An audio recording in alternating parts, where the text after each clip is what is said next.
Olá, me chamo Emily Galindo Silva e o nosso grupo ficou responsável pela pesquisa e apresentação da Psidium guajava, mais conhecida como goiabeira. Irei falar um pouco sobre a introdução. A Psidium guajava é um arboreto da família Myrtaceaceae, encontrada em países tropicais, exibindo casca fina, folhas verdes e perenes, sendo popularmente conhecida como goiabeira. Esta planta tem sido muito utilizada na medicina popular para o tratamento de cólicas, colites, diarreia, disenterias, diabetes, úlcera, malária, reumatismo e tosse. Como componentes majoritários dessa espécie foram descritos taninos e flavonoides, sendo a atividade terapêutica da goiabeira atribuída principalmente a essas duas classes de substâncias que são altamente ativas contra diversas bactérias patológicas. Dentre os compostos secundários mais descritos estão os ácidos fenólicos, como o ácido gálico. Outra classe importante em Psidium guajava é a de óleos voláteis, como, por exemplo, seu constituinte limoneno, que é amplamente empregado na indústria alimentícia, cosmética e farmacêutica. Porém, para a planta, os óleos voláteis apresentam importantes formas de repelir ou atrair insetos. Os óleos voláteis da goiabeira, também conhecido como óleos essenciais, são compostos aromáticos extraídos das folhas, das cascas, flores e frutos da planta. Esses óleos são altamente concentrados e contêm uma variedade de compostos bioativos que conferem à goiabeira suas propriedades medicinais e aromáticas distintas. A goiabeira é uma árvore notável que oferece uma combinação única de benefícios nutricionais, medicinais, culinários e ecológicos. Sua presença é valorizada em todo o mundo, destacando-se como uma das plantas mais versáteis e benéficas para a humanidade. Uma curiosidade é que as goiabas são uma excelente fonte de vitamina C, fibras, potássio e antioxidante. O seu consumo regular pode ajudar a fortalecer o sistema imunológico, melhorar a saúde digestiva e reduzir o risco de doenças crônicas. Olá, eu sou a Juliana e darei sequência agora à nossa apresentação falando sobre os tecidos de Psidium guajava. O meristema primário. O meristema primário está presente na planta desde o embrião, sendo responsável por desenvolver a sustentação e o preenchimento da planta, originando também os parênquimas, colênquimas e esclerênquimas. Na Psidium guajava, podemos observar que subjacentemente à face adaxial, há 3 camadas subepidérmicas parenquimáticas, cujas células apresentam alguns cloroplastos e paredes anticlinais mais altas do que as do sistema de revestimento. Na botânica, as membranas ou as paredes celulares de um órgão que são perpendiculares, ou seja, formam um ângulo de 90 graus à sua superfície, são chamadas de anticlinais.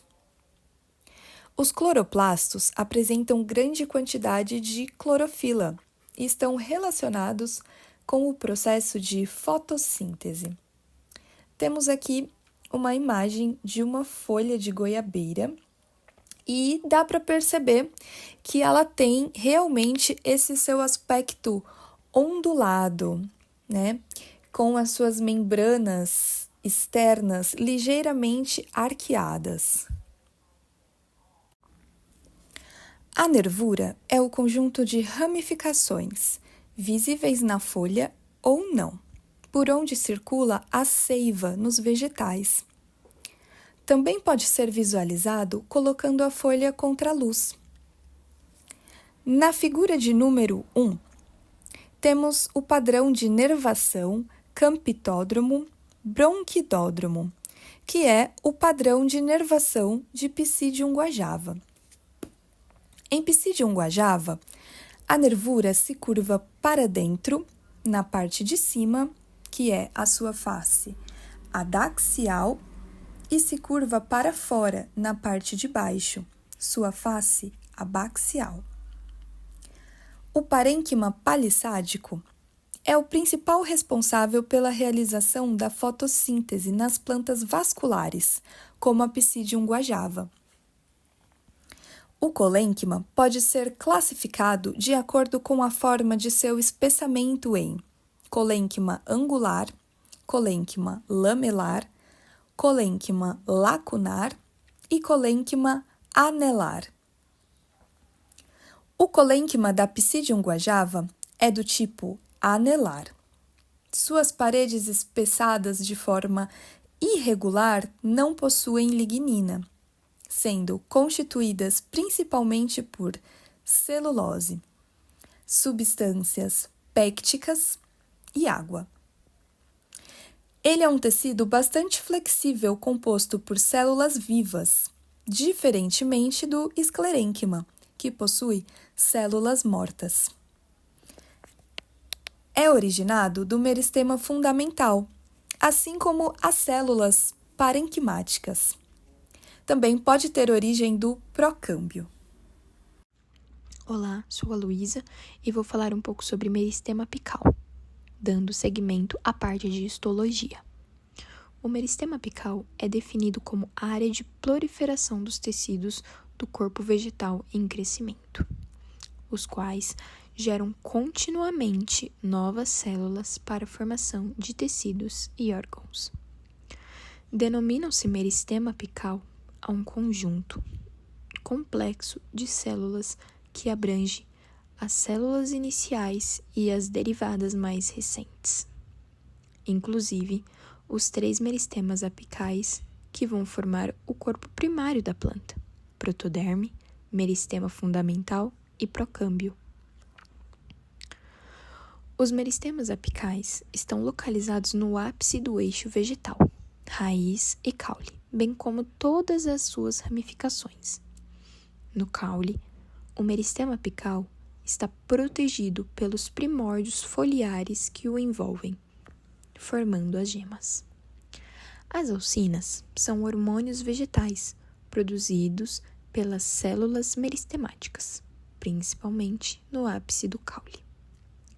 Segundo Alvarenga, entre as principais funções biológicas das aucinas, pode-se citar o crescimento de órgãos, especialmente as raízes, concordando com Heising, que afirmou que a aucina é o principal promotor endógeno de formação das raízes primárias. A estaquia, ou multiplicação por estacas, é um meio de reprodução assexuada, que consiste no plantio de pequenas estacas de caule, raízes ou folhas. A estaquia é um método de propagação bastante utilizado em fruticultura, por manter as características genéticas da planta-mãe, gerando maior uniformidade dos pomares, além de aumentar a produtividade e melhorar a qualidade dos frutos.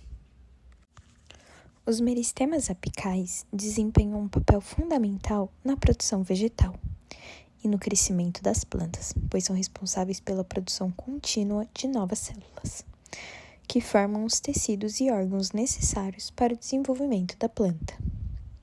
As aucinas, neste processo, os hormônios vegetais produzidos pelas células meristemáticas, desempenham várias funções essenciais neste processo. Elas regulam o crescimento e o desenvolvimento das plantas, promovendo elongação celular, o que resulta no crescimento do caule e das raízes. Além disso, as aucinas são importantes no estabelecimento da polaridade da planta, orientando o crescimento das raízes em direção à gravidade e dos caules em direção à luz. Oi, meu nome é Camila e eu vou falar um pouco sobre a macroscopia da Psidium guajava, popularmente conhecida como goiabeira. É uma árvore de origem tropical com um porte de 3 a 5 metros de altura, que se dá aos frutos que conhecemos como goiaba. É um fruto carnoso, de casca verde e muito rico em fibras solúveis. Além disso, também tem grande importância suas flores solitárias, com pétalas livres na cor branca. Agora, falando diretamente sobre o foco do nosso estudo, direcionando informações às folhas da Psidium guajava, em vista frontal, a sua lâmina foliar exibe células de paredes retas na face adaxial e células de paredes retas ou levemente curvas na face abaixal. Cavidades secretoras são observadas em ambas as faces, além de tricomas tectores que também são observados em ambas as faces, porém são mais abundantes na face abaxial. Também chamados de não glandulares, eles são incapazes de produzir secreções. Por essa razão, estão mais relacionados com a redução da perda de água, diminuição da incidência luminosa, além de formarem uma densa cobertura que pode servir como barreira mecânica. Os tricomas são estruturas epidérmicas que atuam garantindo a proteção aos vegetais. Além disso, foram identificados estômatos anomocíticos, anisocíticos e parasitocíticos na face abaixal da folha, constituindo uma lâmina foliar hipoestomática. Os estômatos da família Myrtaceae são usualmente anomocíticos. Olá, gente, meu nome é Valdenice. Eu vou estar falando sobre o cultivo da goiabeira e a colheita.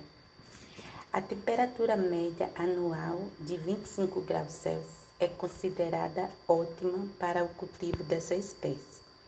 Em condições de geada, a cultura pode apresentar queima das folhas e dos ramos, o que impossibilita a recuperação dos pomares atingidos. No que se refere às exigências hídricas, o pomar comercial de goiabeira é bastante exigente. É uma cultura que exige calor e luminosidade para se desenvolver e produzir bem. Fatores que influenciam diretamente na fotossíntese da planta. O cultivo de goiabeira deve ser feito em ambiente protegido de ventos fortes, a fim de evitar o ressecamento das folhas e das flores. A goiabeira apresenta elevados índices de abortamento de frutos, seja em função da ocorrência de pragas ou moléstias, seja por conta de temperaturas extremas ou de estresse hídrico. Torna-se necessário que sejam realizadas ações de adequação do manejo do pomar. A colheita da goiabeira. Quanto mais distante for o mercado, mais cedo a fruta deverá ser colhida, desde que esteja fisiologicamente desenvolvida, o que em goiaba corresponde no mínimo à mudança da cor verde escura para verde clara.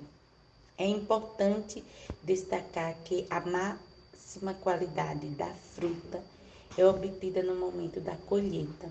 A partir daí, a ocorrência de danos mecânicos, o amadurecimento e as senescências naturais da fruta, a perda de água e a ocorrência de podridões contribuem para a perda de qualidade. Portanto, devem ser tomados cuidados para minimizar o efeito desses fatores. Cuidados também devem ser tomados durante o transporte, que deve ser em baixa velocidade e por estradas bem pavimentadas. Na maioria das vezes, a goiaba é colhida madura, no estádio 5 da maturação, quando apresenta o máximo teor de sólidos solúveis, baixa acidez, titulares e a polpa está macia.